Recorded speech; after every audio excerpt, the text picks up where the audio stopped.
کے لیے ہو، اور اس کے ساتھ ساتھ انشاءاللہ ہم اگر یہ محنت اخلاق والی بھی کریں گے، ہم مسجدوں میں مسلمان ہیں، ہم مسجدوں میں یا اپنے مدرسوں میں مسلمان ہیں، لیکن خدا نخواستہ ہم جب باہر نکلتے ہیں تو کہیں سے نظر نہیں آتا کہ مسلمان، ہم کاروبار کریں تو دھوکہ دیں، آفسوں میں جائیں تو لیماری کریں، کچھ نہیں تو وقت کی لیماری کریں، جو وقت ہے وہ وقت پورا نہ دیں، یا کوئی اگر امانت رکھوائے تو ہم خیانت کریں اور دوسروں کے ساتھ ہم غلط بات کریں، ہم زبان کا صحیح استعمال نہ کریں، ہم میں اور غیروں میں کوئی فرق ہی نہ ہو، جیسے دوسرے لون لیتے ہیں بینکوں سے اور سودی کاروبار کرتے ہیں، ہم بھی سودی کاروبار کریں اور ہم بھی غیروں کی طرح رشوت لیں، تو میرے بھائیوں پہ کون سا اسلام ہے جو ہماری زندگی سے چھلکتا ہے؟ ہمیں پورے اسلام کو سمجھنا ہے، اپنی وراثت کی شرعی تقسیم یہ بنیاد ہے، اور میں سمجھتا ہوں کہ آپس کے جھگڑے اور لڑائیاں جو ہوتی ہیں اس کا بڑا سبب یہ ہے کہ ہم وراثت کو شریعت کے مطابق تقسیم نہیں کرتے۔ اور آپ غور کیجئے، قرآن مجید میں ایک آیت میں، دو آیتوں میں، ایک جگہ، تین آیتوں میں جس طرح وضاحت کے ساتھ اور تفصیل کے ساتھ وراثت کا نظام بیان کیا گیا،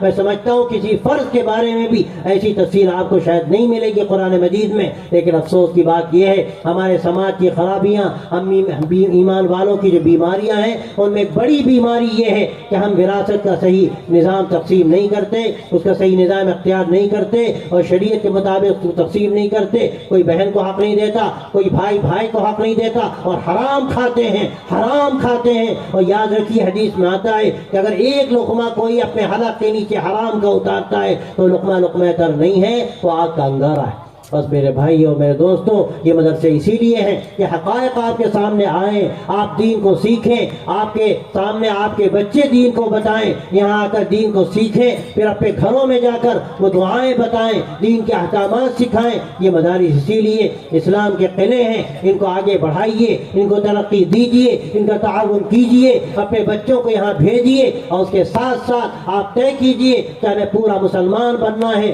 یا ایھا الذین آمنوا ادخلوا فی السلم کافہ، اے ایمان والو اسلام میں پورے کے پورے داخل ہو جاؤ۔ اسلام یہ نہیں ہے کہ آدمی آدھا مسلمان رہے اور آدھا مسلمان نہ رہے، گھر میں مسلمان نہ رہے، مسجد میں مسلمان رہے، مدرسے میں مسلمان رہے، بازاروں میں مسلمان نہ رہے۔ مسلمان نہ رہنے کا مطلب کیا ہے؟ وہ اسلام کے حقائق کو نہ جانتا ہو، اس کا ایمان مضبوط نہ ہو، اور پھر وہ اسلامی اخلاق کی ترجمانی نہ کرے تو کیا مسلمان ہے؟ اس لیے آج ہم یہ بات طے کریں کہ ہم انشاءاللہ ایک اچھی زندگی گزاریں گے، نمونے کی زندگی گزاریں گے۔ اور میں جو بات کہنا چاہتا ہوں آج کے ان حالات میں کہ اگر خدا نخواستہ ہم نے اپنی صحیح اسلامی زندگی پیش نہ کی، اپنے اخلاق کا ہم نے صحیح مظاہرہ نہ کیا، تو جو غلط فہمیاں پھیلائی جا رہی ہیں، دماغوں میں جو غلط باتیں بٹھائی جا رہی ہیں، کہ کوئی بھی ان کو نکال نہیں سکتا۔ ہمیں دماغوں کی صحیح، گویا کہ ان کے دماغوں میں لوگوں کے صحیح بات داخل کرنی ہے اور وہ غلط فہمیاں دور کرنی ہیں جو پیدا کی جا رہی ہیں، اور یہ اسی طرح دور ہوں گی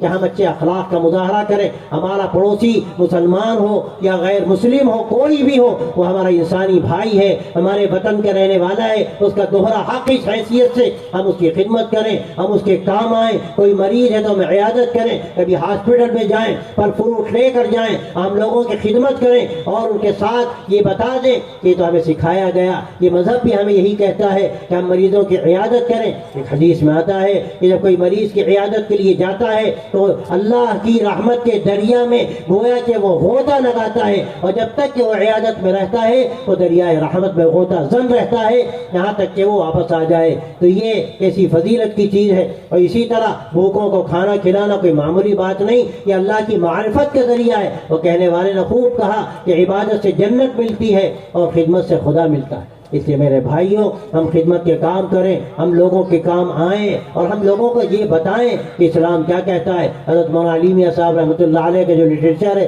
پیام انسانیت کا، لوگوں کو دیا جاتا ہے، ان کے ذہن بدلتے ہیں۔ یہ کام ہر جگہ کرنے کا ہے۔ اگر خدا نخواستہ ہم نے یہ کام نہ کیا تو یاد رکھیے کہ آج جن حالات سے ہم دو چار ہیں، یہ حالات اور زیادہ بگڑتے چلے جائیں گے، پھر ہمارا وجود اس ملک پہ مشکل ہو جائے گا۔ اور اگر انشاءاللہ ہم نے تو تین چیزوں پر محنت کر لی، خاص طور سے میں نے 2 چیزیں عرض کی، ایک اپنے ایمان کا تحفظ، اپنے آنے والی نسلوں کے ایمان کی حفاظت اور اس کے اسباب اختیار کرنا، مکاتب کا انتظام، تعلیم گاہوں کا انتظام، تباہی مسائی مکاتب کا انتظام، اس میں کوئی بھی بچہ یا بچی جو اسکولوں یا کالجوں میں جائے یا جاب کرے یا کچھ بھی کرے، وہ آ کر وہاں پر اسلام سیکھے، عقیدے کو ٹھیک کرے اور اس کے ساتھ ساتھ جو ضروری مسائل ہیں وہ جاننے کی کوشش کرے، اس طرح ہمارے آنے والی نسلوں کے ایمان کی حفاظت ہو۔ ایک کام یہ فرض ہے، اور اس کے ساتھ ساتھ ہم برادران وطن ہیں، ان کی ذہن سازی کا کام کریں، خدمت خلق کا کام کریں، ان سے ہم وہاں تک رسائی حاصل کریں، اور اسلام نے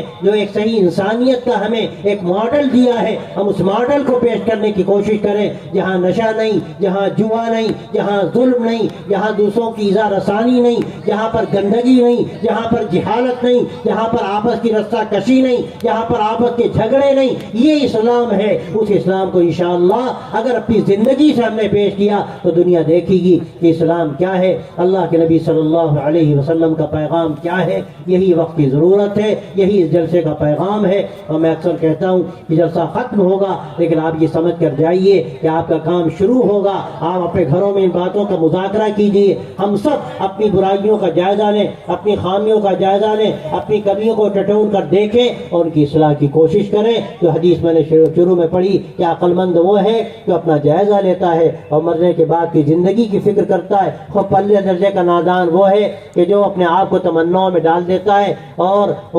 یہ اپنے آپ کو خواہشات پر ڈال دیتا ہے اور اللہ پہ تمنائیں باندھتا ہے۔ اللہ تعالیٰ نے قرآن میں فرمایا لیس بامانیکم ولا امانی اہل الکتاب من یعمل سوءا یجز بہ، کہ نہ تو اہل کتاب کی تمناؤں سے کچھ ہوا ہے اور نہ تمہاری تمناؤں سے کچھ ہوگا، جو جیسا کرے گا اس کو اس کے مطابق بدلہ ملے۔ بس یہ پیغام ہے قرآن مجید کا، یہ پیغام ہے اللہ کے نبی صلی اللہ علیہ وسلم کی مبارک سنت و سیرت کا، اور یہی پیغام ہے ہمارے علماء کا، ہمارے اسلاف کا، ہمارے بزرگوں کا۔ اگر انشاءاللہ ہم نے اس کو اپنی گرہ میں باندھ لیا اور اس کو ہم نے خون جگر سے لکھا، اللہ تبارک و تعالیٰ اس کی ہم کو توفیق دے دے، تو کیا بعید ہے کہ نیا انقلاب نظر آئے، ایک نئی زندگی نظر آئے، ایک نیا حوصلہ نظر آئے، اور ہر طرح کی مایوسیوں سے ہٹ کر ایک نئے جذبے کے ساتھ ہم میدان عمل میں نظر آئیں، اور دنیا کو اس وقت جو شدید پیاس ہے ایک نظام کی، ایک طریقے کی، ایک لائحہ عمل کی، ایک دستور زندگی کی،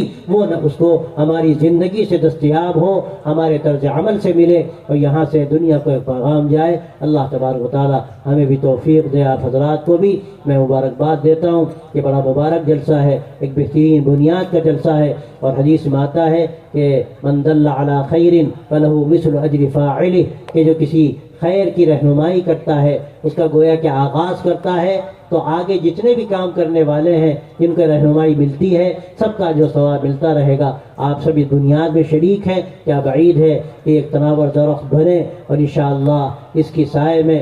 سائے میں نہ جانے کتنوں کو یہاں آرام ملے، اس کے پھل اس کے پھول کتنوں کی